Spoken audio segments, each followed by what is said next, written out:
afternoon. He's the new president of the European Travel Commission, and he also heads up Turismo de Portugal. And Niall Gibbons, many of you will know, heads Tourism Ireland. So we are going to start with a discussion that is very much focused on the UK as a source market.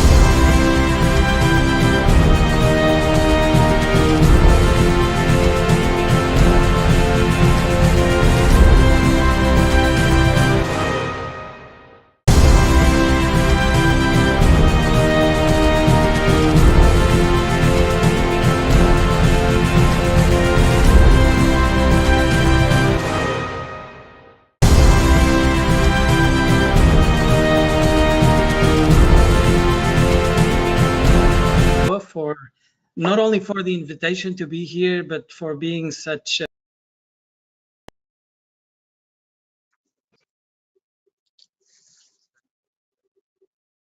Well, good afternoon, those of you points west, and good morning, those of you points east. I'd very much like to welcome you to this seminar on Brexit. We are not going to be discussing COVID at the moment, though COVID obviously colours everyone's lives. The first section is going to be a discussion with the national tourist offices, and I'm delighted to hand over to Tim Fairhurst, the Secretary General of ETOA's Brussels manifestation, to take control of this meeting. Thank you. Over to you, Tim. Tom, thank you very much, and good afternoon, everybody. We'll just give a little bit from a couple more people to come, but there's about 200 people tuning in.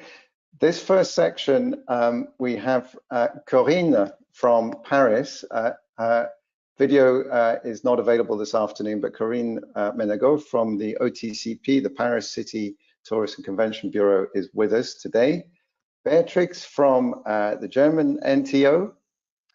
Luis Araujo, who is very fashionably wearing two hats this afternoon. He's the new president of the European Travel Commission, and he also heads up Turismo de Portugal. And Niall Gibbons, many of you will know, heads Tourism Ireland. So we are going to start with a discussion that is very much focused on the UK as a source market. The next part of the session, from about 2:30 London time onwards, will focus more on some of the technical issues, legal, tax, operational. What we wanted to do in this session is focus primarily on how the UK's destination market see things and what their plans are. So just to get the conversation started, Luis, may I invite you just to give some preliminary remarks? Over to you.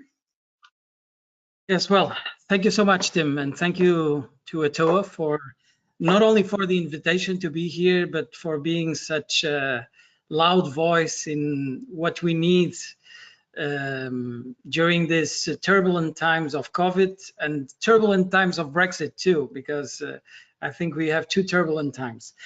In fact, as you said, I'm going to speak, well, mostly about Portugal and through Portugal, but give also an overview on the concerns which I think are common to any country inside the European Union. The UK market is hugely important to Portugal. 20% of share market, 20% of our tourists and revenues come from the UK market, mainly the Algarve, Lisbon, Madeira, but with the huge growth over the past 3 years into other regions of the country, especially the north and the Alentejo. So you can see how important the Brexit is, or the consequences of Brexit are to our country and also to the European Union. Just to give you an idea, 2/3 of travels from the UK roughly are to the entire countries of the European Union. So the consequences of how this is done, and speaking very clearly from one side and the other, because I think we're talking about, of course, the UK, but also the European countries, has huge impacts in our business in Portugal and in any country inside the European Union. And the impact, I think, can be seen in two ways. One, which is the impact, of course, in the economy, in the UK economy and the other European countries' economy in terms of employment, spending power, the evaluation or devaluation of pound facing euro. So I would say this is a very big concern on our side.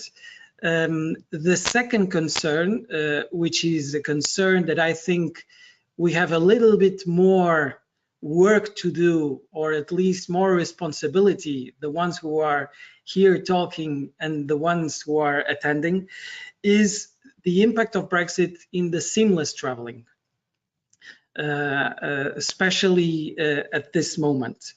The 1st of January, we have to understand how this traveling will be made to any country.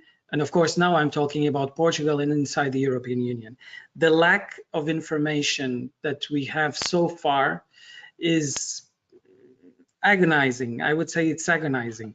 The issues related with visas, with special needs of people, the health system, insurances, traveling with pets, working permits, driving licenses, taxes, all these issues have to be very clearly set up until the 1st of January. And we're lacking time, as you can imagine. The issues related with airline companies, taxes to airline companies. I'm sure each country is working. Portugal is working from its end to address all these issues, but there are issues that we need a bigger coordination inside the European Union. Just to finish, I would say the importance, the last data of importance about the relation of UK and Portugal. We have 300,000 Portuguese working in the UK and roughly 35,000 British people living and working in Portugal. So I would say at least this issue is crucial for the future understanding of both countries and inside the European Union too.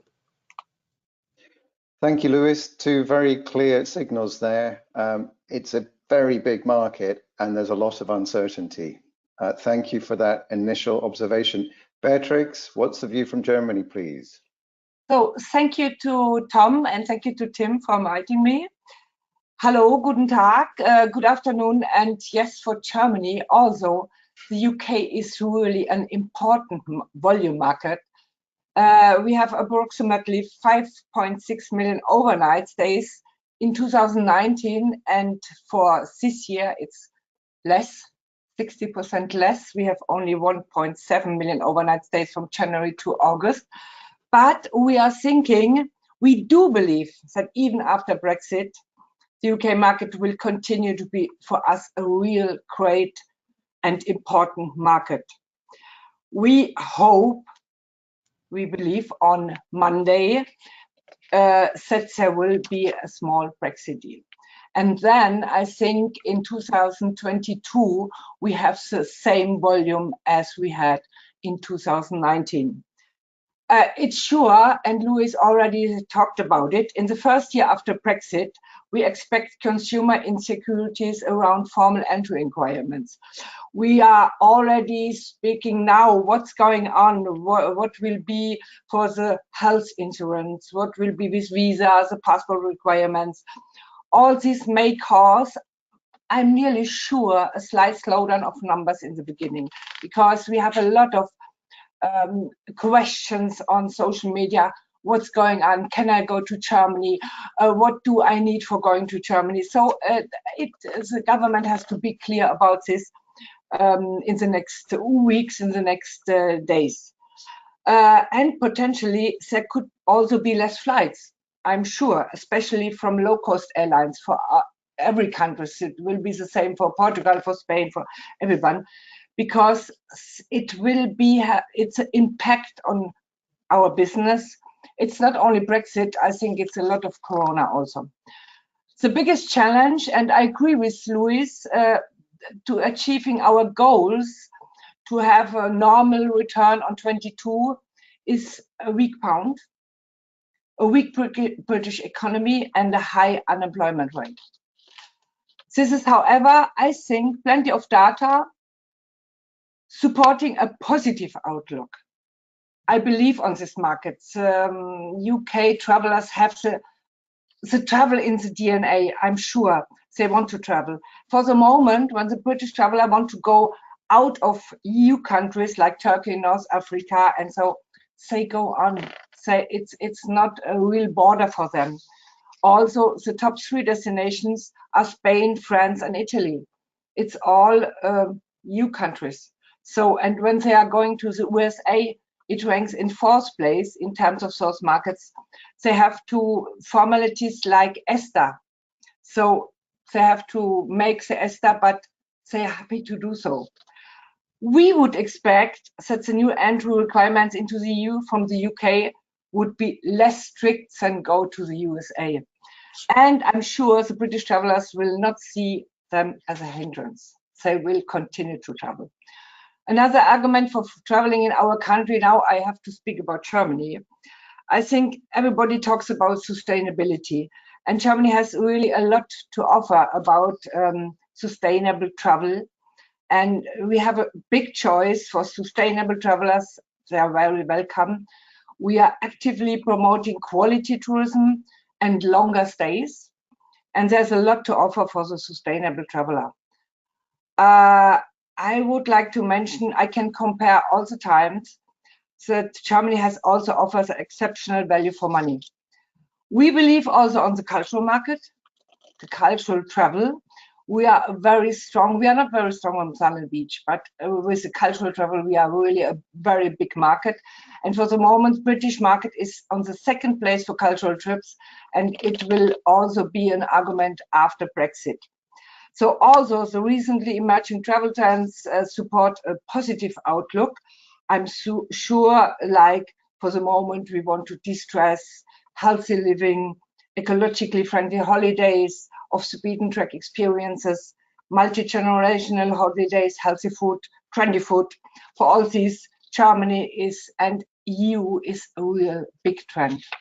So allow me a little bit to speak about our themes. We have for 21 German local culture and German spa tradition. I think both themes align very well with post-Corona, but also with post-Brexit. And only a last word to the travel industry. It's not easy for the moment, but we make together, we make campaigns with you, we make our German Travel Mart, road shows. So speak to our Charles Wilson, our sales manager. He can help you to make promotion for Germany, for the destination. And for always it B2C marketing, we make really big campaigns now with online campaigns via OTA, via publishers, and social media. Very strong campaign with Facebook, YouTube, and Twitter. But we are all together in these hard times, so we will go on. And thank you from Germany. Beatrix, thank you very much indeed. And I know you will have to leave at past, but your colleague Charles will participate in the rest of the webinar. So if people want to use the chat to request contact with him, he's in the London office of the German National Tourism Organization. Beatrix, thank you. And you made the point about airlift, and clearly aviation capacity. This is not a function of Brexit, but the UK was one of the pioneers of low cost after the Open Skies Agreement in Europe. And Ireland is also a centre of low cost as well. So the impact of reduced aviation capacity is an interesting question. But one city that does not necessarily depend on aviation in order to get a lot of business from the UK is, of course, Paris. So just to switch it from a country to a city perspective, I'd like to invite Corinne Menagot from Paris OTCP to share her observations, please. Corinne, the floor is yours. Hi. Sorry for the camera. I don't know why it's working. It's not working. So happy to be here with you all. Yeah, of course, we are lucky because we have some train railway. So that's much easier than plane to come to Paris. So hopefully that won't change so much finally. I don't know. But of course, UK travelers are very important for Paris. It's one of the first population of foreign travelers coming to Paris, with 10% approximately of our foreign arrivals, so which is a lot. And moreover, I would say, which is very important for us in terms of leisure at least, and even for business, is that they spend a lot. So UK foreign travelers are really the ones spending the most, in fact, in Paris. They approximately expense per day and per person is about 147 euros. And usually the average is more at less than 140.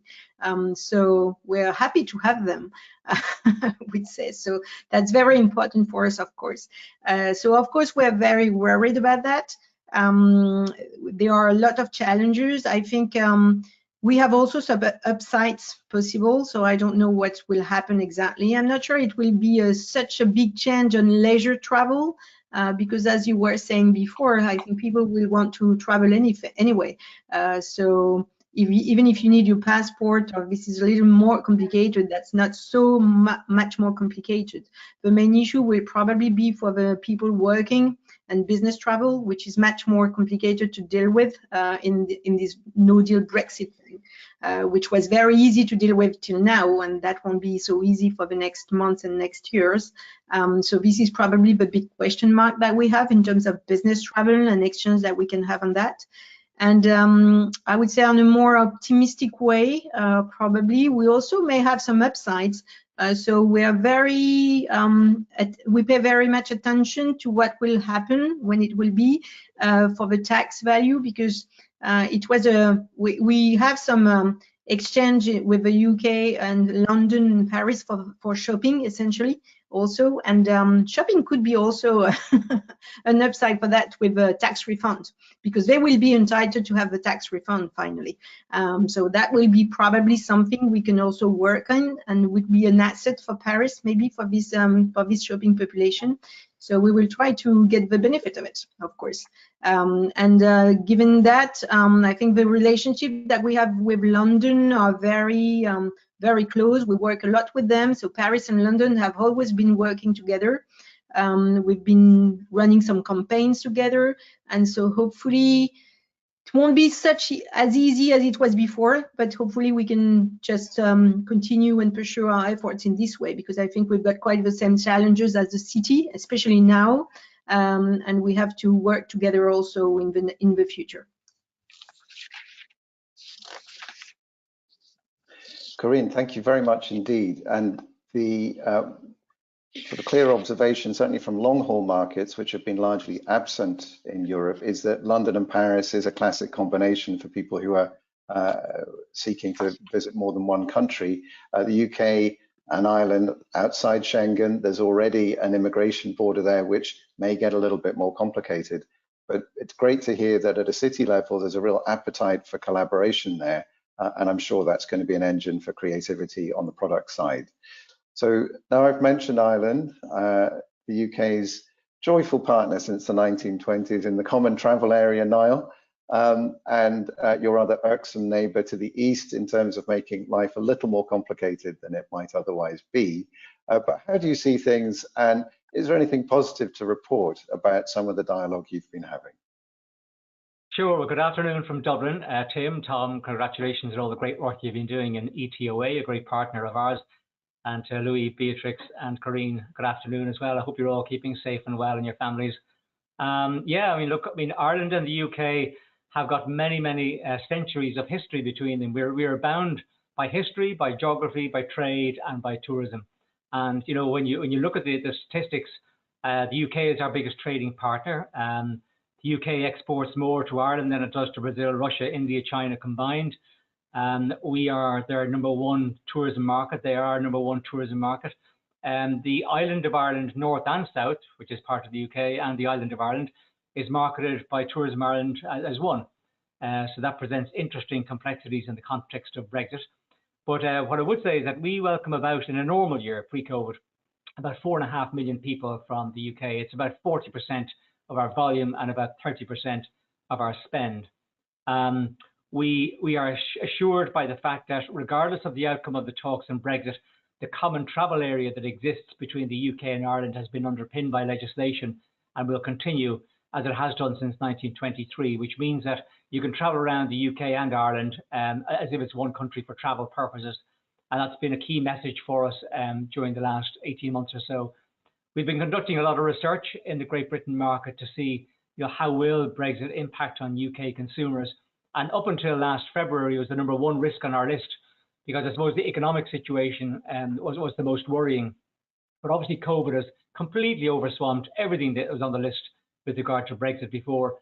And all the things that Louise and Beatrix mentioned in relation to insurance and health insurance, driving, all those things are issues for us as well. And it really is important that we try and take the hassle out of travel. The last thing you want is your most important customer, unsure or uncertain. And I think there are a lot of important questions that need to be answered that have been overshadowed by COVID. I think for Ireland, I think we're going to be well positioned post-COVID, because what our current COVID research is telling us in all our key markets is that what people are going to be doing post-pandemic is looking to visit more familiar destinations, places that are closer to home, and looking to connect with family and friends. And Ireland ranks #1 in our research in Great Britain in terms of destinations that British people will travel to, because I think it's a place that they feel comfortable, secure, same language, drive on the same side of the road, and all those things that we sometimes take for granted. So I think we will see a very strong rebound from the Great Britain market into Ireland. However, I think it's going to be at least 3 years before we see things coming back to where they were pre-COVID, because I think once you get that initial rush of energy and pent-up savings that people have, and the release of energy and cash, all this government debt has to be repaid somehow. And I just wonder what the economic situation is going to look like post-COVID in 2 or 3 years' time. And that'll be the biggest driver of the tourism world. So there are a lot of complications with regard to Brexit that have been overshadowed by COVID. But if a deal isn't reached in the coming 6 weeks, we could be in for a messy 2021 from a consumer perspective. And I just hope that even if we get some, skinny deal, as we're calling it, over the line, I think that will help confidence quite a lot. I mean, our market is 94% book online, 7% by the travel trade. But the trade is very important for seasonal and regional distribution. For example, 40% of all our British visitors come in Q1 and Q4. They're very important for city breaks. And as we know, all our cities have been decimated now as people reach for more open spaces. So, I mean, it's been a very difficult year for all of us in the travel and tourism industry. There's no words to describe the decimation and devastation. But I think the last thing we need on top of all this is a messy Brexit for our traveling consumers as we head into a post-COVID world 2021.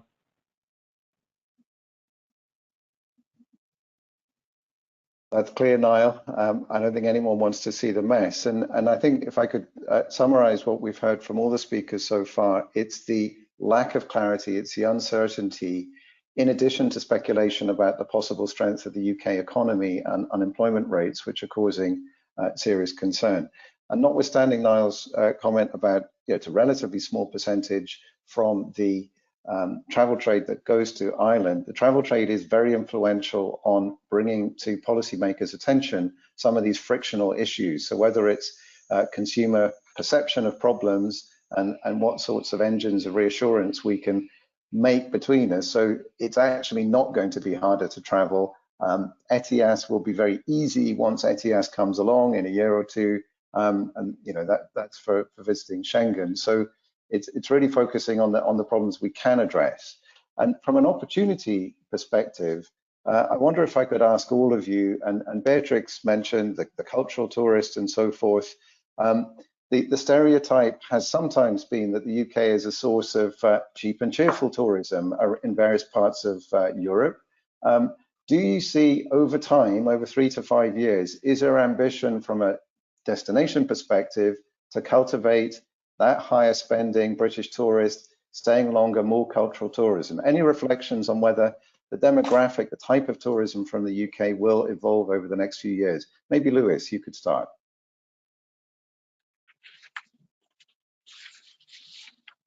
Unmute.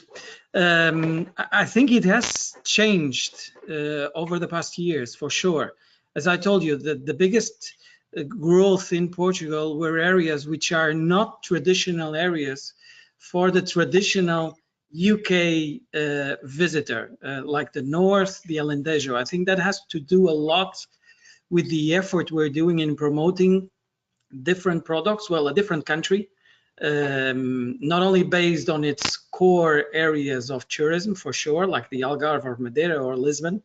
But other areas attached to different interests, like the Alentejo attached to the wine tourism, or the cycling and walking paths of Portugal, or the history and culture, trying to promote Portugal as a country to visit the entire year and through the entire country. I think we're seeing that. What we expect for the future has a lot to do, of course, with Brexit, but with COVID too, and we can't split both.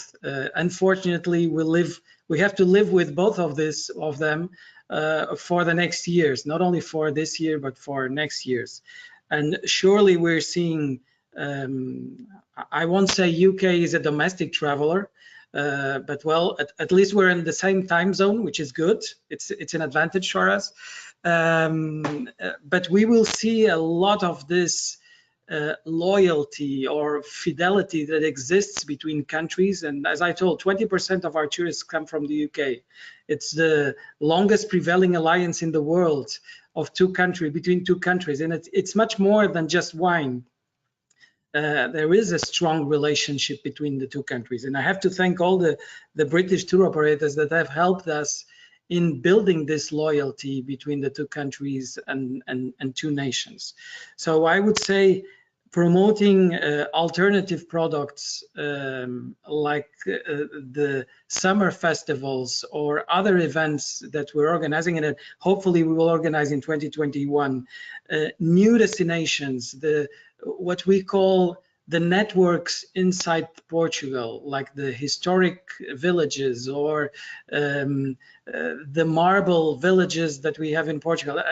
There's an amount of product that can be commercialized, and it is completely new to the UK citizen. Of course, attracting digital nomads, I think everyone is going to do that. But I would focus a lot, and I think in terms of Portugal, we will be focusing a lot in the relation that exists and the not trying to attract all tourists, but trying to address the message to those who already know us, for sure. Okay, thank you. Convincing them that there is much more to see in Portugal, and trying to showcase a country that is very much based in its purpose and knows what to do to attract people. That's a great positive message, Luis. Thank you. I'm afraid we do only have about 2 minutes or so. So if I could invite Corinne and then Beatrix just to, quick 30-second, 1-minute reflection on where you see the product going over the next few years. Yeah, I think anyway, we've got a huge history with British people, and they've been evolving like everyone. I think that's a great trend everywhere. So the tourism is more high-end than it was before and continues to be there. So British people are the ones going the most, for example, in the 4- and 5-star hotel. And I think it goes with, this looking for a more experiential tourism with a more added value for that. And Paris has so many things to offer on that, so that's easy for us. But 2/3 of the people coming from UK are repeaters. So they're not coming just for one thing, they're just coming for multiple things, and they're coming for more and more experiences. And I think this will be the key word for the next few years. Experiential, great. Thank you, Corinne. Beatrix. Hola, I will be very short. Germany for the moment is a very sure destination we have in this after COVID. I think it's a reason they can go there, they have a good health system. This is one thing, and Prince Charles was in Germany recently, and he spoke about this big history and relationship between Germany and the UK, and I think it will help us also. And I was a long time in other countries, and I can tell you, the British people love Germany. It's not only the way to drink wine, the way to drink beer, but it's really the culture, but also to go in the future in sustainable products. I think it's a new way after Brexit, after COVID-19. Thank you very much, Beatrix. And what I'm going to do now is invite Niall to be the bridge from this section to the next as Tom takes over. So Niall, if you'd like to just share any reflections as to where you see product going. I'm going to say thank you to Corinne, Beatrix, and Luis, some of whom can stick around for the rest of the afternoon. I have to go. Thank you very much for a very stimulating and forward-looking presentation from all of you. Niall, over to you, and then Tom. Thank you very much. Thank you.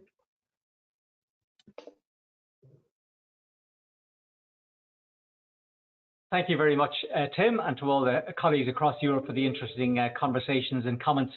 Yeah, I think it'll be interesting to see where product evolves over the next number of years. I think there's going to be a big whoosh of travel in 2021 as people get out to enjoy themselves post-pandemic, and Ireland is well positioned in that space.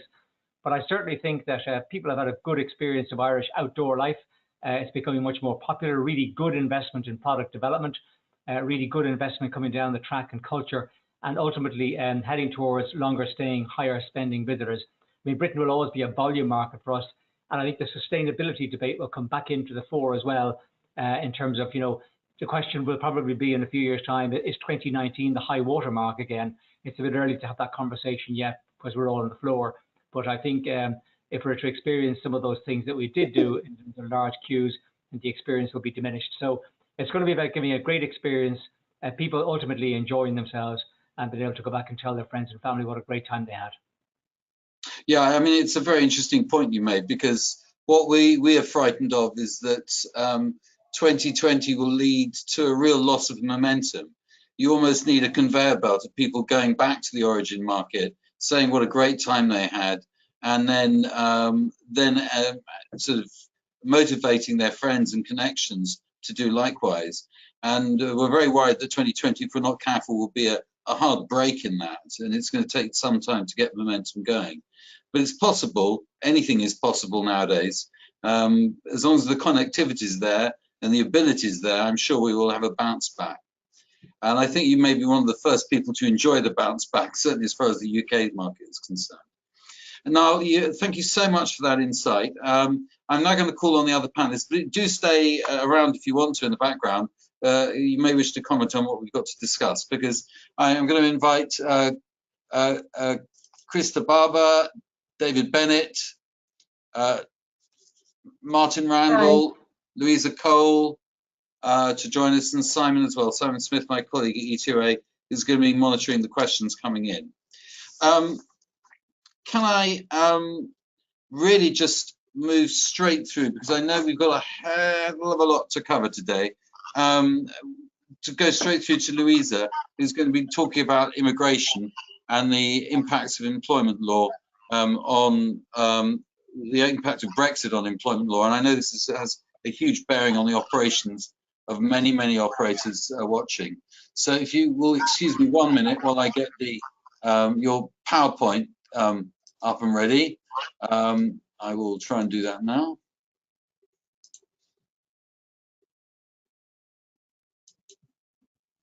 I hope that's working. Can everyone see the PowerPoint? Sorry. Yeah. Okay. Fantastic. Louisa, over to you. Oh, you're on mute. You need to demute yourself. Perfect. Thank you. Okay, good afternoon, everyone, and thanks very much, Tom. It's a pleasure to be speaking to everyone today. I'm going to be talking about some of the upcoming changes to the UK immigration system and the impact of the end of free movement, as Tom said, as a result of Brexit. So moving on to the first sort of slide, talking about the headline changes that are coming up. As most of you will be aware, the UK's current immigration system is having an overhaul from the 1st of January 2021, and anyone employers want to recruit from outside the UK, excluding Irish citizens from that point, are going to need to apply for permission or potentially a visa before entering the UK. The requirements are obviously going to be different for each type of visa, and the new system will not apply to EEA or Swiss citizens who you already employ in the UK if they've obtained a status under the EU assessment scheme. And the reality of that really is that lots of employers are going to require a UK sponsor license, and that is the sort of blanket government authorization for employers to employ at the moment non-EEA nationals in the UK, but will soon apply at the end of free movement also to EEA nationals.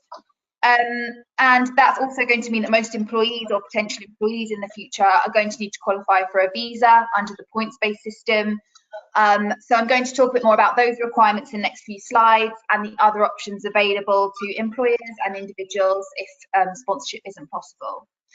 So moving on to the next slide, in relation to the impact on staff from 2021.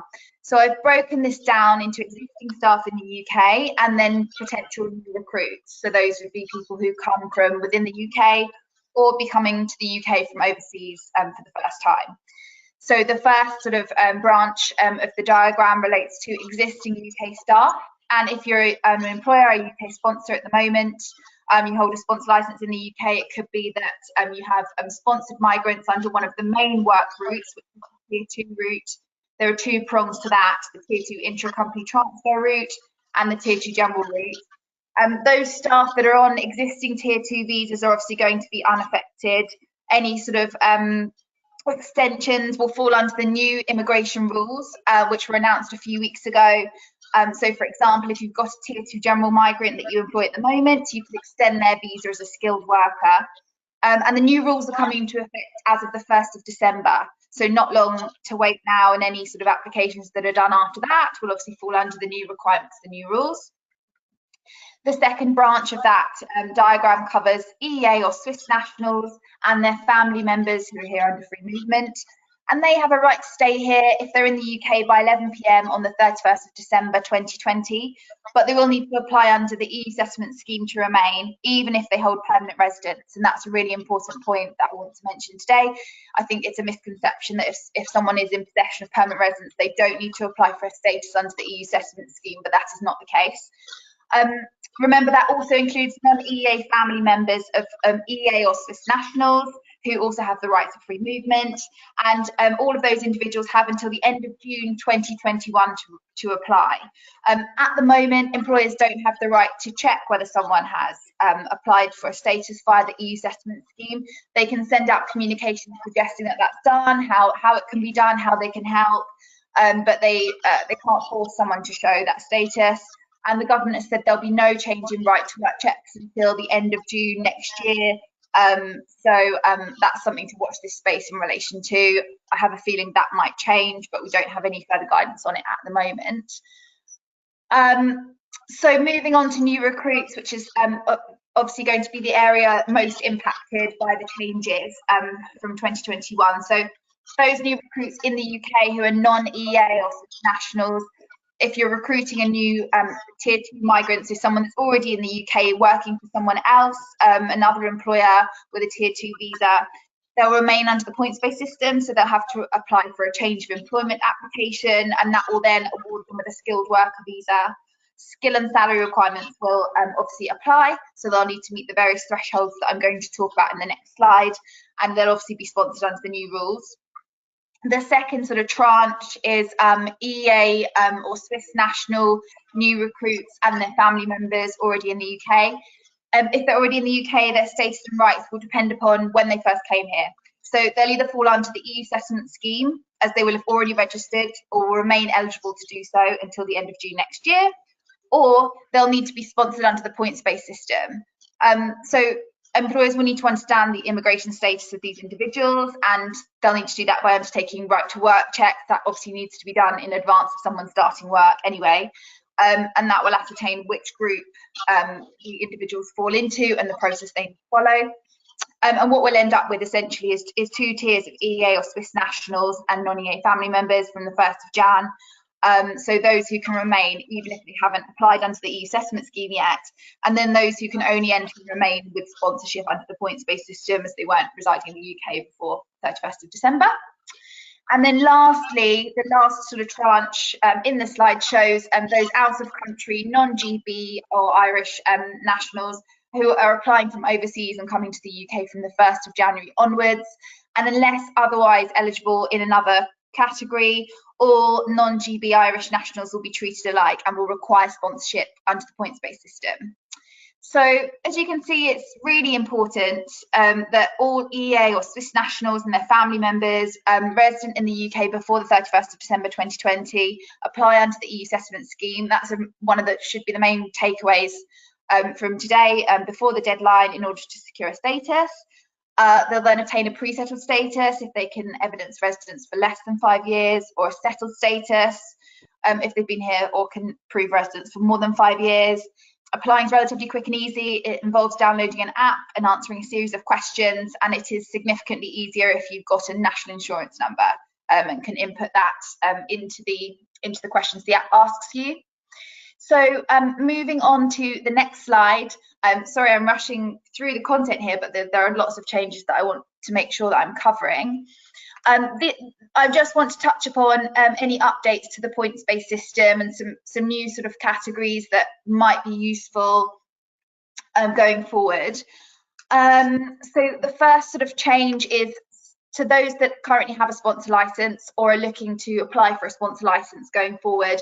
One of the main categories to sponsor non-EA nationals present is the Tier 2 general visa category. That's being kept, but it's being renamed as the skilled worker visa under the new immigration system and is being slightly tinkered with. So there are some welcome relaxations, which include the resident labour market test being abolished, which was previously the 28-day advertising period that employers had to go through before they could assign a certificate of sponsorship for a potential Tier 2 general migrant.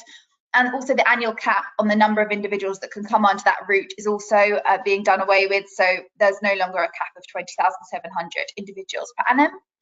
There are some switching relaxations as well, which is great. So going forward, switching from one visa category to another is going to be a lot easier.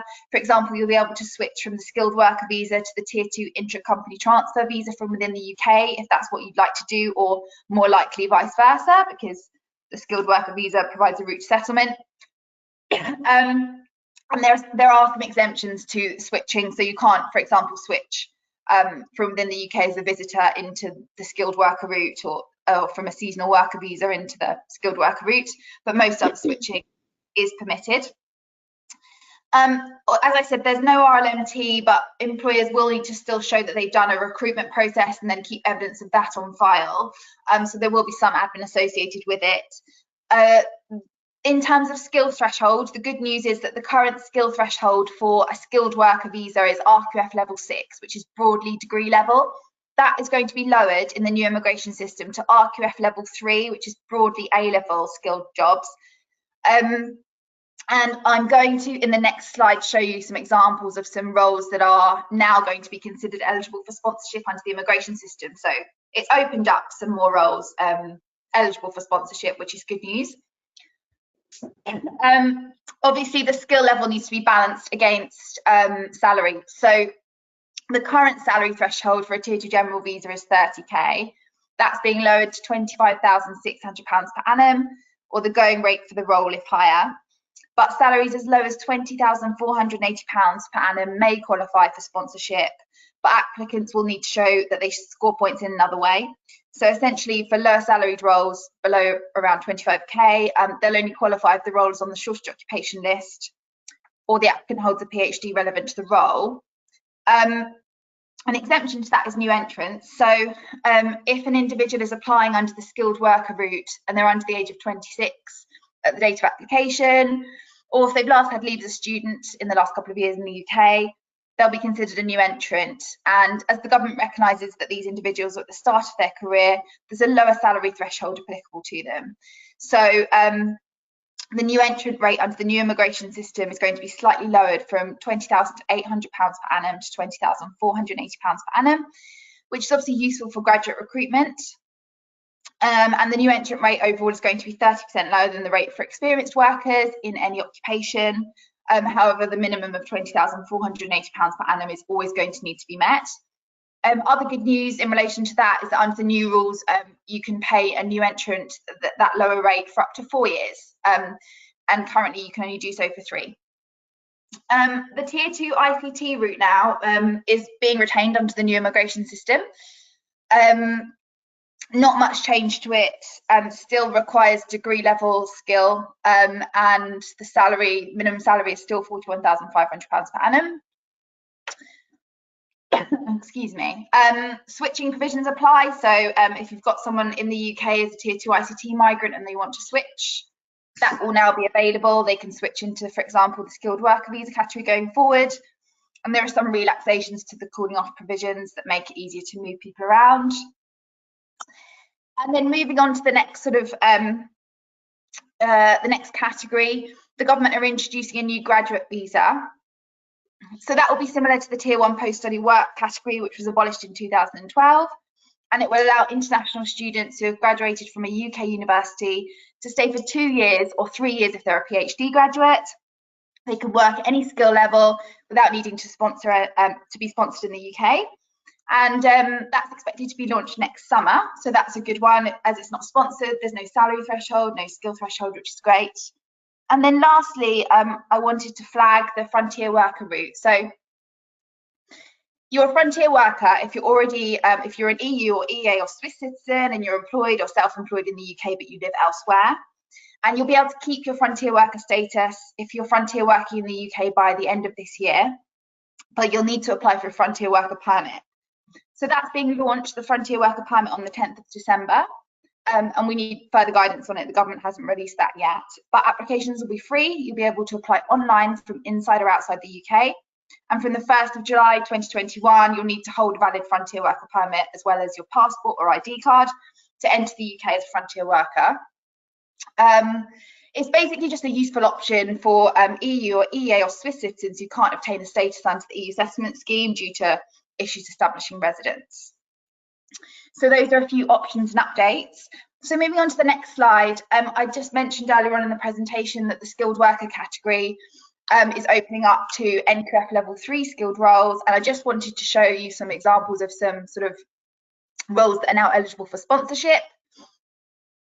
And then lastly, the last slide relates to useful links. So if you'd like to apply for a sponsor license as an employer, this is a link to further government information. And here's a link to the EU settlement scheme as well. So that kind of covers the material that I wanted to mention today. There's one question that's come in that I wanted to answer in relation to a German tour operator wanting to come to the UK, German tour guides coming to the UK to run tours with German tourists in Great Britain. Up until now, that's been fine. Is it possible going forward? The answer is yes. You can still come under Appendix V of the immigration rules as a visitor. A tour group courier contracted to a company with its HQ outside the UK can come as a visitor who's entering and departing the UK with a tour group organised by their company. So yeah, that's absolutely possible. And I think that covers everything that I wanted to talk about today. But if anyone's got any further questions, my contact details on the slide, the next slide, and I'm free to answer those. Louisa, thank you so much for that. You've almost made a whole new series of restrictions sound like good news, which is a major achievement. I think just one question. You said that tour guides could come in with groups under a subsection V of the Immigration Act. Yeah. Do you know if this is reciprocated? I think this is the big question. A lot of the operators out there will be asking is what is the status of UK guides going over to the continent? To be honest, I'm not sure. I imagine there will be some reciprocation, but it really, from what I've seen so far, policies really differs from country to country. So I think it's probably a case of just keeping an eye on any developments and seeing whether that is going to be possible. But I'm not sure there's a blanket sort of approval or system in place, as far as I'm aware. Simon, do you have any further insight? Yeah, so just to add to that, so currently this is part of the negotiations which are going on with the EU.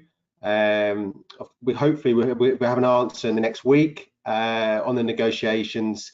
If there is a no deal, that's not saying there won't be any agreement, because there's obviously option of bilateral agreements as well.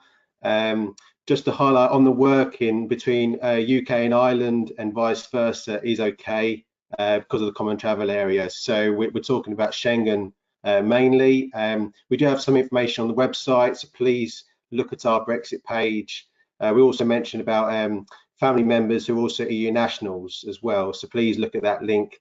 And we will provide further updates as we go through the next following months. But we recognise it's a very big challenge for multi-country tours. Yeah, indeed. I think this is probably the one big nightmare a lot of people are facing, is the prospect that their guide lecturing body are going to find it very, very difficult to work in Europe in the future. I'm sure that won't be the case, but we can't be certain about that until we see what's written on this agreement, which is supposed to be finalised within the next couple of weeks. There are huge tax implications to Brexit, and I'm delighted that we've got David Bennett here, an old friend of ETOA's, well, a friend of ETOA's over a long time. I'm not accusing him of being old. David, why don't you take it away? We've got a presentation here, which I'll click through for you. Okay, thank you, Tom. I think you were right first time. Okay, good afternoon, everybody. I'm going to make a few, well, I'm going to cover a few issues this afternoon. They'll all be very, very quick, but of course I'm happy to elaborate on any of them in the Q&A afterwards. I'm going to start with a couple of general comments, just to get the later comments into some sort of context. It's well known, of course, that the EU VAT system applies throughout the EU compulsorily. It's inevitable then that leaving the EU means change.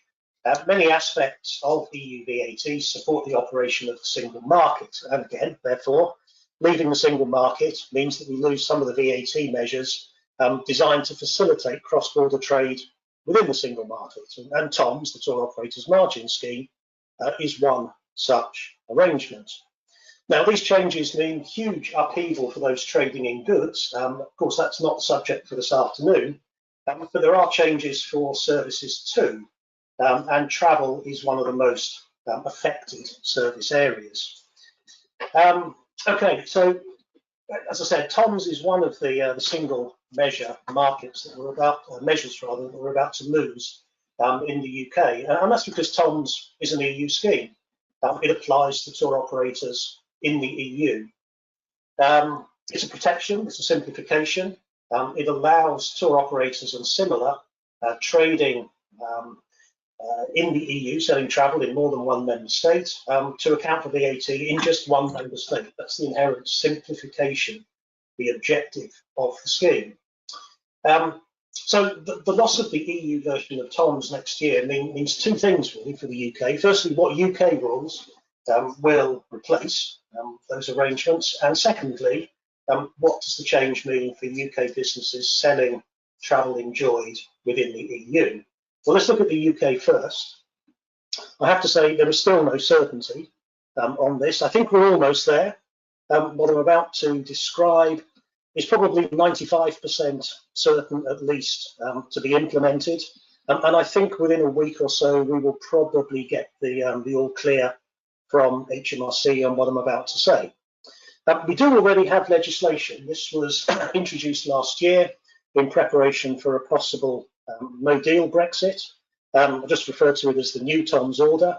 It effectively introduces a new UK version of the existing EU TOMS scheme. Now, I will stress it's a UK scheme, not an EU scheme, which is important when we come on to look at some of the other implications. But this order would make two changes to the existing rules. Firstly, and perhaps obviously, it would limit the operation of TOMS to tour operators located in the UK. More importantly, it would retain margin taxation, but the margin would only be subject to VAT to the extent that the margin is earned on UK travel. So for many UK-based tour operators, the amount of TOMS VAT payable will reduce enormously, quite possibly to nil. All non-UK travel within TOMS is zero rated. I know many ETOA members trade in such a way that TOMS is not an issue for them, or perhaps applies to just a small part. For many ETOA members, it's the rest of the stuff perhaps which is most important. And here HMRC have said, well, look, we're changing the bare minimum. We have to change TOMS. We're changing it only to the extent that we have to. And the rules for travel falling outside of TOMS and that would be most wholesalers, will not change. Again, I stress this is not 100% sure, but this is what they've told me several times now on the phone. So for wholesalers, we think that the default position would be to fall outside of TOMS, and the existing treatment of standalone services and packages will remain as it is right now. But it will still be possible for wholesalers to opt into TOMS, but of course they would now be opting into the specific UK scheme and not the EU scheme. Happy, of course, to elaborate on any detail of this a bit later on. Tom, if we could move on. The next issue is to look at what all of this is likely to mean, or may mean, for UK tour operators selling EU travel. And here the distinction between the new UK scheme and the EU scheme becomes all important. The protection or the simplification of the EU scheme will not apply to us. As a basic principle, holidays and other forms of travel are subject to VAT in the member state in which they take place. Doesn't matter whether it's B2C or B2B in that context. So there's a technical issue, certainly. Will tour operators be making supplies and have an obligation to pay VAT in each of the member states to which they send travellers? That's a difficult question. It's a fundamental one, but difficult and unclear nevertheless, because the law is ambiguous and there's no case law on this. We do know, however, that the European Commission is very aware of the issue, has been considering it, but they haven't published anything yet. And individual member states are aware of it as well.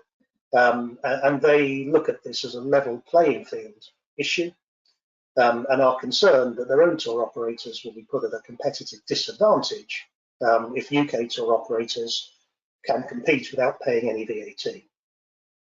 Of course, it's already an issue.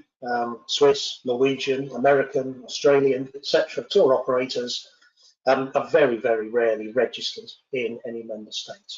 So we don't know, in short, whether the member states will look at this differently for the UK.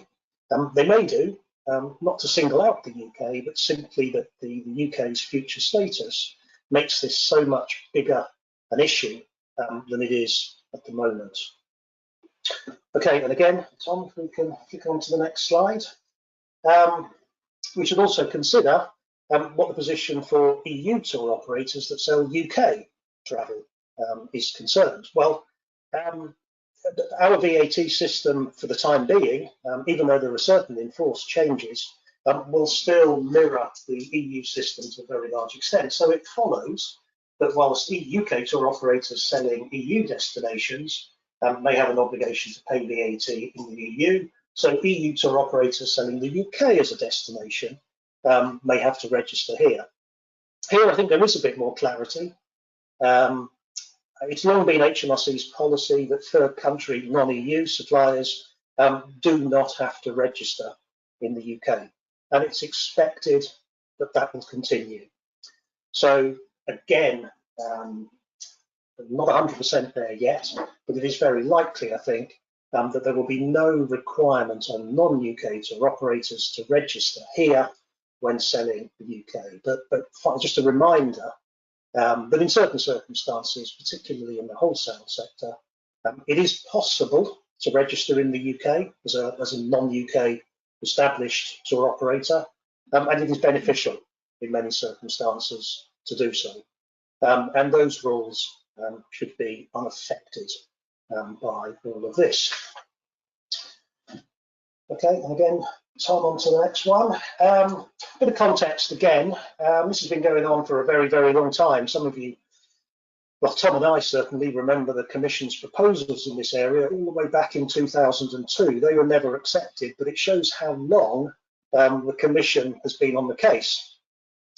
But it's taken on more urgency in the last few years. And there's a project on the go at the moment on the part of the Commission, under which they're considering whether the current rules are fit for purpose and how, if necessary, they might be reformed. I was involved in a big study with the Commission back in 2017. If anybody's interested, that's still available on the Commission website, and it highlights a lot of problems with the current rules. Now, that study led on to a consultation which finished some 2 months ago. And that's where we are with this at the moment. We're waiting for a response from the Commission. There's absolutely nothing on their website yet, but we do expect something next year in the form, possibly, well, a decision first, whether to proceed with reform or not. If they do, we would be looking out for legislative proposals and an impact assessment. Now, nothing here will change quickly. I can't see much likelihood at all that we will have any change in the EU rules before 2024. For those of you outside the UK, of course, this is all very important, less so in the UK, but it is important that the level playing field, I mean, those of you following the Brexit negotiations will have heard this expression thousands of times, but it's exactly the same expression used in the VAT discussions. In this context, of course, it means the same treatment of EU and third country businesses. And it is a key objective. It formed a large part of this year's public consultation, and it's written into all of the Commission documents on this. So on the assumption that we do have reform, it is highly likely that the rules will be changed in such a way to ensure that tour operators, wherever they are in the world, will be treated for VAT purposes in the same way. It's quite a goal, quite difficult, but that's certainly the objective. And on to my last slide, just a couple of final points which affect some of you at least. So the retail export scheme HMRC have announced will cease at the end of this year. Now this is the scheme under which visitors to the UK, non-EU visitors I should say, who purchase goods whilst they're here for personal export, i.e. they're taking them home with themselves, are entitled to a VAT refund. It doesn't apply to EU visitors. There have been hopes, expectations that in fact the scheme would be extended from next year to cover both EU and non-EU visitors, but instead the government has announced that the scheme is to be abolished completely, which will make tourists' purchases of clothes, etc., which they take home with them, that bit more expensive. Northern Ireland, we're talking here, of course, the Northern Ireland Protocol, and you will all have read and heard about the status of transactions between between GB and Northern Ireland. For tour operators, my understanding is that the UK rules will apply, not the EU rules. So everything that we've talked about on the previous slide about the position for UK tour operators applies, I understand, equally to the tour operators in Northern Ireland. There was one question, I think, submitted in advance, which I believe dealt with the level playing field. Now, I've covered this point already. There is uncertainty, but in the short term at least, there is a distinct likelihood that UK tour operators selling EU destinations will enjoy a competitive advantage. Not in all circumstances, but in many. That's the basis of a concern on the part of certain member states. But by the same token, EU tour operators selling the UK are likely to enjoy the same competitive advantage over UK tour operators. Again, not in all circumstances, but in many. Of course, if anybody would like to ask me to elaborate on those points, I'm happy to do so. But that's the end of my prepared stuff, Tom. David, thank you very much. I think you've, as ever, made a fiendishly complicated subject quite lucid. I'm right in thinking that there is one or two real dangers here. We've got the prospect of the UK-based tour operators who sell Europe or deal in Europe, they may be obliged to register in every European country. Am I right in saying that? Well, that's the concern, yes. So at the moment, Tom's is designed to apply across the board. We know, of course, that wholesalers in the UK typically fall outside, but they're still protected under that EU scheme. We lose the EU scheme, the protection obviously disappears. So as a basic point, a UK tour operator, B2C or B2B, selling a holiday in Spain is providing services that are subject to Spanish VAT. And it all comes down to how the Spanish authorities will view that from a technical point of view. And secondly, how they weigh up, I suppose, the importance of attempting to collect revenue on the one hand, with on the other a desire not to disincentivize tour operators selling tourists to Spain.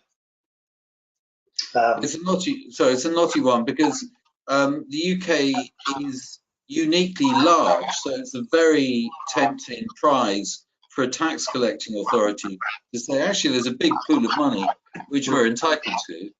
But the UK is also another third country origin market. And if the UK is forced to go along those lines, it's possible, I'm not saying it will happen, but it's possible that other third countries such as the United States, Japan and China will fall into that area as well. So there's a sort of new threat which we hadn't really thought of. Yes, it's a developing area. I mean, even before the Brexit referendum, this is a subject that was gaining some traction with some of the member states. They started looking at it in earnest back in about 2014, I think. But nobody really has done anything. I understand Germany has a case going through its courts shortly that will look not at UK companies, but at third countries' status for this purpose. So that could be influential. So it is something that has been gaining in importance. And we see it in other countries as well. We had an issue with Iceland a number of years ago, but more recently Australia has started to look for non-Australian holiday companies to pay their equivalent of VAT.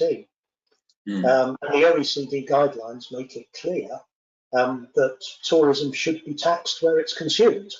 So it's a well understood principle from a purely technical perspective. The big issue, of course, is enforcement. It's a huge issue. We've, speaking from a UK perspective, we've got a long history of trying to collect indirect taxation in North America, and it usually ends up with tea in the harbour, if I remember rightly. We're not good at that. I think, David, thank you very much indeed. What you're saying is that at the moment, it looks quite good news, but the potential downside is real, and as you said, it's a developing situation. It's a new Chinese curse. May you live in a developing situation. Indeed. Now, I'm delighted that we're being joined by Martin Randall, the creative director of his eponymous Martin Randall Travel.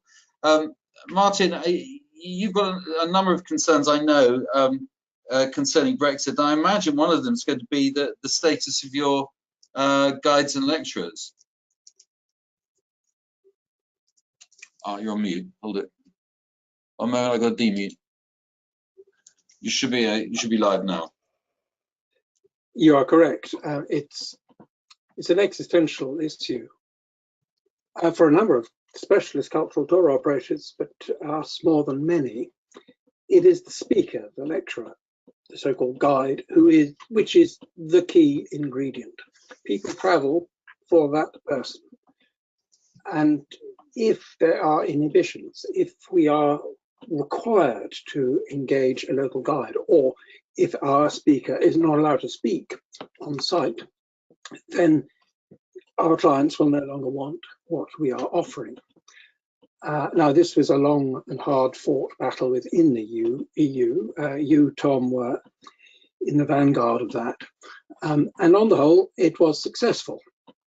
Our speakers and the speakers in other specialist companies were allowed legally to speak on sites. Of course, there are exceptions for private places, but that applies worldwide.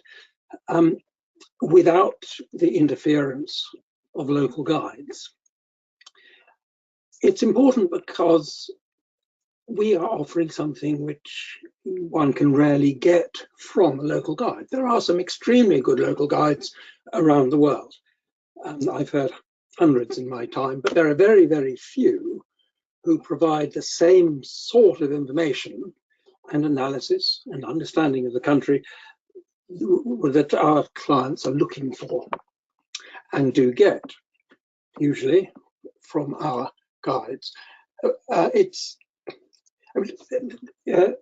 problem is that a standard local qualified guide is a standard local qualified guide. There's not a great deal of variation, and they tend to aim for a fairly low level in order to be comprehended and enjoyed by a wide range of people. Nothing wrong with that. But just as you can buy a Financial Times or a Sun, you choose, or a Das Bild or Die Frankfurter Zeitung, so the same should apply with those who provide commentary on tours. So it is a very big worry. The solutions are accept the inevitable and pay for a local guide to accompany the tour in addition to our speaker. To my mind, that's extortion. So is paying for a silent guide, and that doesn't always work. That is someone who is qualified but stays with the group but doesn't actually speak.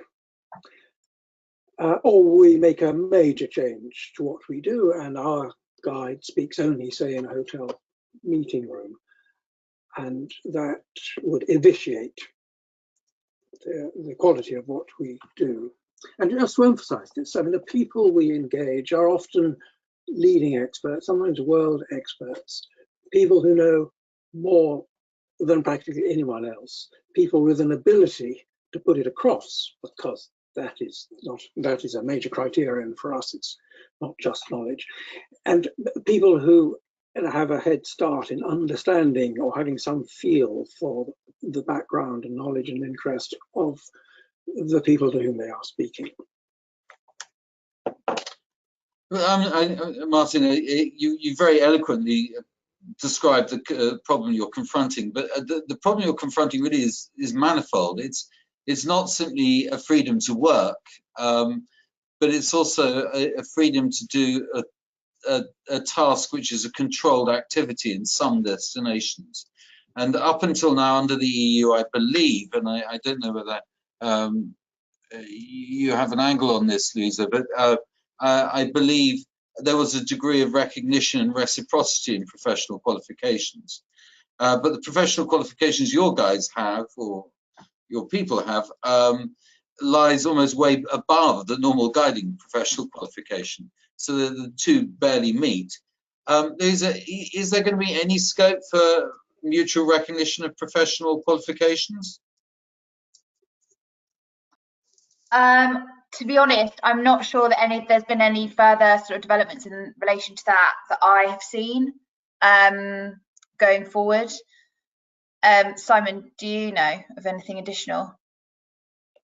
Yeah, just to say that this has been discussed as part of the trade negotiations, but of course, because the UK is leaving the single market, this is a key EU kind of regulation. So it's kind of covered in the kind of the Posted Workers Directive as well. So we have to wait and see. It is quite early to say, but yeah, we'll be able to comment further certainly in the coming months on this point. I mean, the status is, I mean, Louis at the beginning of this webinar gave a brilliant summary of the. He gave us a good guided tour of the state of our ignorance as to what's going to happen. You know, there's a long list in terms of healthcare, ID cards, borders, pets, telephones, package travel directive. There's a huge list of things which we simply don't know are going to be what is happening to them on January the 1st. And I fear guiding is going to be another one until the dust clears. I'm not sure what I would love to be able to give some more clarity to this, Martin. And there's a real issue for all the companies out there who have guides who hold UK passports, who conduct, for instance, American groups throughout Europe. Their status is up in the air at the moment. And we think that we can declare them business visitors, but their functionality is going to be strictly limited to 90 days. And for someone trying to work a season, it's not going to be practical. Christina, you've been sitting there very patiently from Special Tours in Spain. I know you've got a question of issues that you need to raise in terms of general cabotage throughout Europe. Could you just explain what the sort of questions and issues that you're confronting? Well, yeah, well, thanks for inviting me to this meeting, and good afternoon from Madrid. And I will very quick. I just would like to point out a couple of things. Since Brexit issue came up, we have faced some challenges with operating tours. And it is true that we feel that Brexit itself has not affected to sales comparing to 2019, at least those coming from America. Spanish market traditionally book their trips later, and we didn't have enough info before COVID came to our lives. But we have changed our operative. We operate tours with Spanish coaches all around Europe. Most of our fleet is Spanish, and we require some specific requirements on coaches. And we also provide our own Wi-Fi on board, Wi-Fi. From 2020, we couldn't operate tours starting or ending within the UK due to Brexit. We were prepared to operate all these tours with local coaches, which means a high increase of cost in some cases, and also the problem of availability. As for example, in Scotland, there's a very high demand during summer, and coach companies didn't have enough fleet to cover all the tour operator demands. Also, our company works with coach from 54 seats, and this is something difficult to find in the UK, as most coaches are up to 49 or 53 seats, sorry. And this is an additional problem for us. And also another challenge we have to face is the fact that we operate tours starting and ending outside the UK, but going through it. For example, we have tours starting in Paris, ending in Rome, for example, but going to London in the meanwhile. And every passenger chooses whether to start or end their trip. We can have 15 packs in Paris, 35 in London, and again 20 going to Brussels. And we don't really know how is the effect to our work with Brexit and cabotage rules, as we think this is not allowed to do. We have many questions about this, the cabotage. Simon, you are a resident wheeled expert. Have you got any angle on this? Yeah, I mean, just to add, the UK will join the Interbus agreement. This will allow closed door tours and international tours. So the issue we see is it's called cabotage, is where the passenger or the tour will start in one country. So, for example, the UK, and also leave the UK as well. So, for instance, if there was an EU coach and it went into the UK, picked up passengers and left the UK, that would be allowed under Interbus. But the actual operation of cabotage itself, this is kind of an EU practice, and it is being discussed as in the negotiations. Now, the UK government have highlighted they are open to cabotage by EU operators, but they would like reciprocal measures by the EU. So we'll find out a bit more details on this, because it kind of affects freight.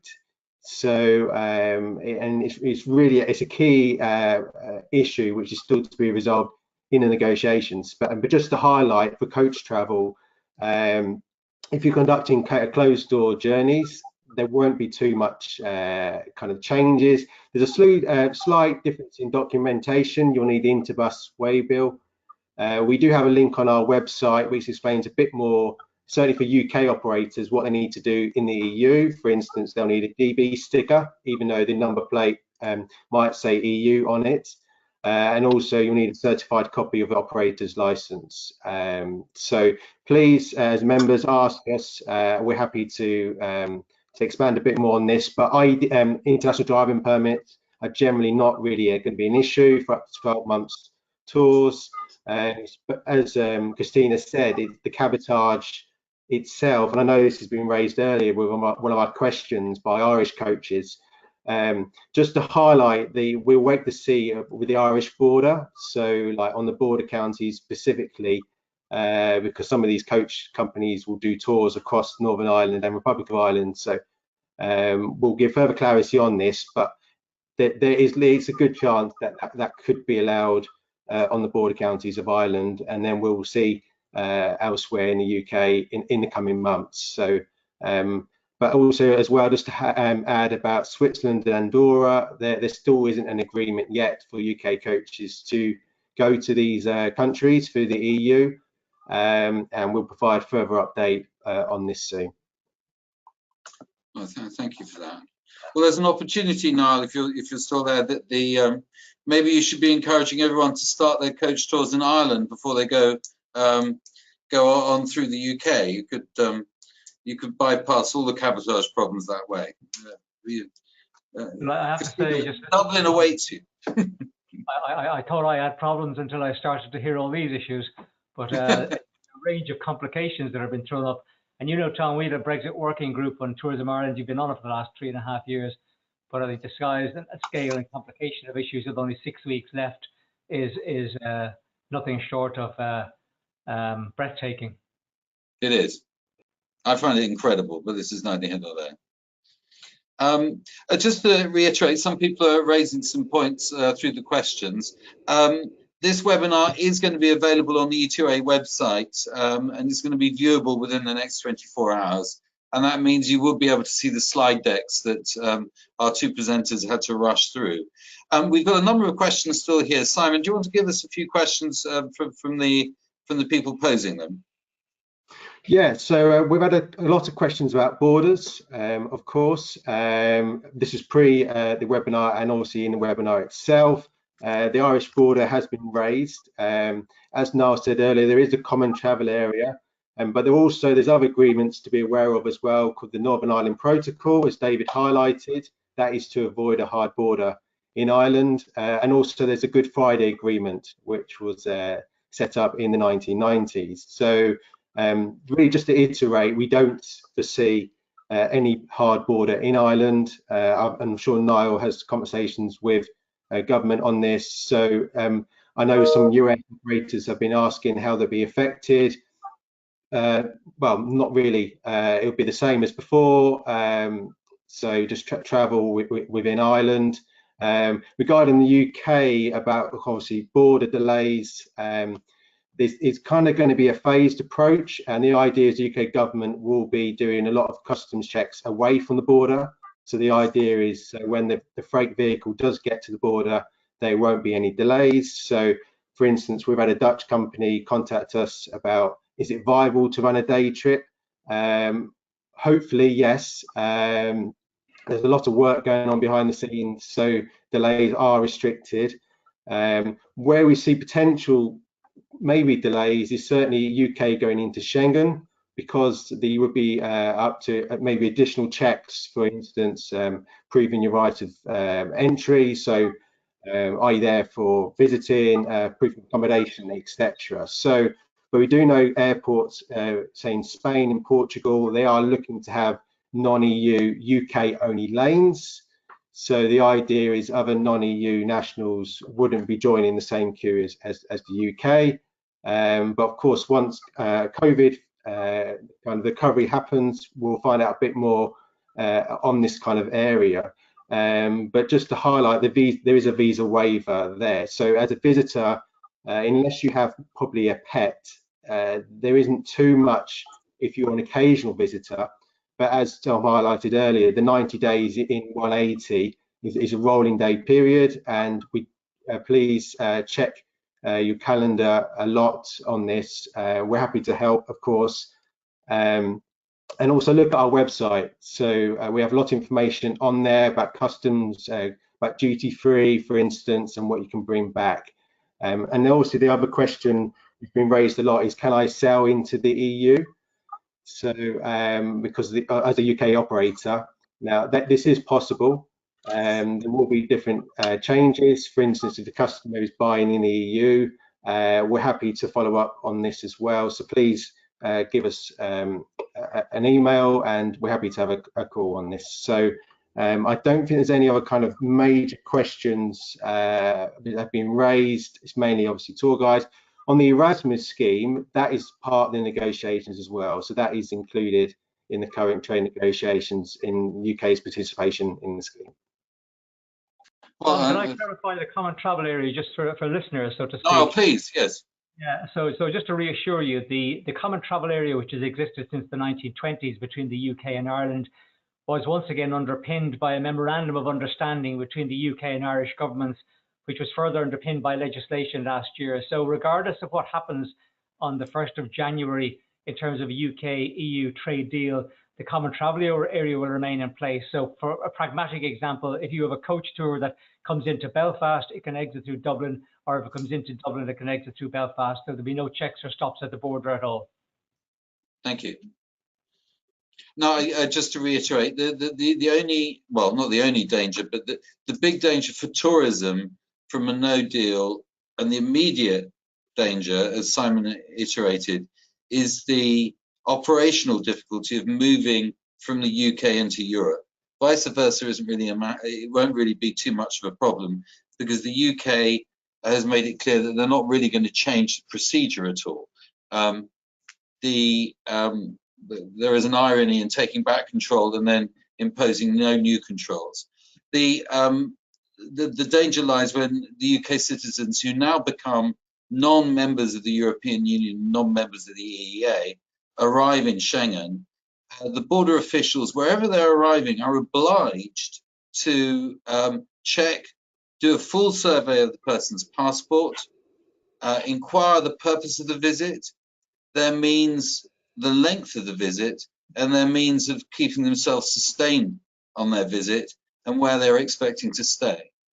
These questions are expected to take up to 3 to 4 times the normal glance and pass and scan process of processing someone through a border. And it's estimated that it can take up to 2 minutes per person.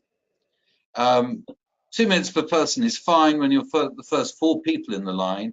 If you're part of a 250-seat aeroplane, those 4 minutes suddenly look rather a long time. And the lines at the airport potentially could be very, very long indeed. And to a certain extent, whilst the Brits have slightly brought it on themselves, we were very concerned that other third country nationals, Americans, Japanese, what have you, might find themselves on this flight and find themselves in the non-EEA line, which may last up to 2 hours. I don't think it's going to be that bad. It's not in anyone's interest for this to happen. But the only information we have is that there's a standing binding obligation emphasized and re-emphasized by the European Commission that these are the border controls in force when people enter the European Union or the EEA. And it's very, very difficult for these to be waived. Though I'm sure, as we've been alluded to, places like Portugal and Spain will create individual areas for the individual lines for the Brits, either to be sort of quarantined in or to be processed at speed.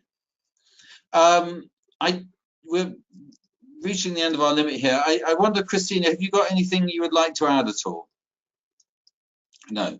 Martin, beyond guiding, is there any real obstacle you can see other than all the obvious ones that we don't know about? Is there anything in particular you need to raise? All my concerns were well covered. So thank you very much. I'm not mad or well, it's just really up to me to thank Louisa, to thank David, Christina, Martin, and Niall, who's joined us for the whole thing, which has been a great honour. We value our relationship with Tourism Ireland, and Simon, who's joined me. And thanks to all the other panelists who've taken part. Thank you, ladies and gentlemen. I've got a feeling that we'll be discussing this a lot in the coming months. So wait for the next instalment. Goodbye. Thank you very much. Yeah. Thank you.